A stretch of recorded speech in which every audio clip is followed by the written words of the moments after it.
What's up, everybody? So I wanted to record a quick helper video on explaining this. Some people are saying that their meetings are getting bombed, or like strangers are coming into people's Zoom meetings and doing all these like racial comments and all that stuff. The first thing that you have to do is take care of your Zoom meeting code. And what your Zoom meeting code is, and here, let me switch. Okay, let me switch here, and then I'll switch over here.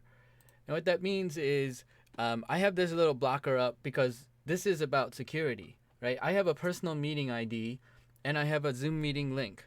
Now, if I share that all over the internet, and if I share that all over Twitter and Facebook, people can just get into your Zoom meetings, right? But how do you add more security into your Zoom meetings so that you have so people can't come in, right? And only the people that you want to come in are the ones that you should have come in. So let me move this window over here.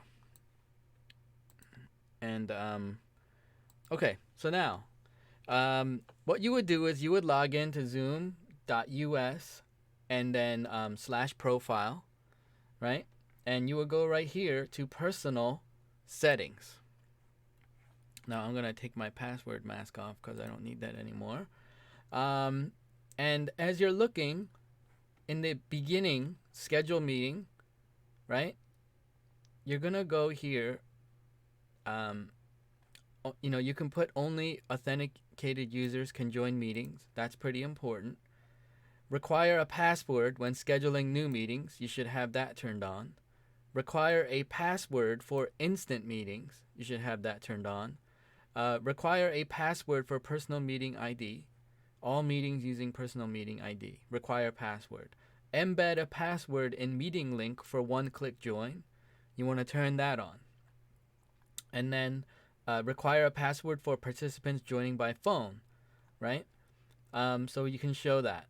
Okay, so these are all the security things that you're going to want to turn on to make sure that your meetings are secure. And this is how you're going to do that. Now, let me just show you because I have a Zoom meeting open. And when I sign into my Zoom meeting, I have this thing and it says invite. Right now, look, you can see that this is my meeting ID 884-815-892. But I'm going to click copy URL and you can see my meeting password, right? Copy URL. Now I'm going to open this up and let me close that one down, right? And when I paste the meeting URL, you see how it adds this PWD equals? This is what you want to see when you're sharing your Zoom meeting links. Now, before coronavirus and before tons of people were using Zoom, this was not an issue. But now it's becoming more of an issue, and you're gonna need to include the personal meeting ID with this. Okay? So now let's keep going. So let's just say, let's go back to Zoom, and I'm gonna click invite again, but I'm gonna show copy invitation. Now I'm gonna show how when people sign in via phone, it's going to be different. First thing is you have the meeting ID, which is the same, right? But it has a password, right? So when they sign in, they're going to need to also include that password when they call in. So really, really important. You still have one tap mobile and things like that, but you got your password here. Okay, so this is the most secure way for you to make sure all your meetings are safe and you don't have any strangers or weirdos coming in and dropping racist comments and doing all this stuff.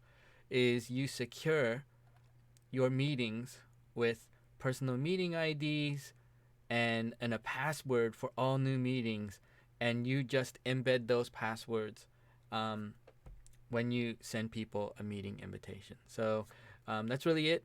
If you have any other questions, definitely let me know. Thanks.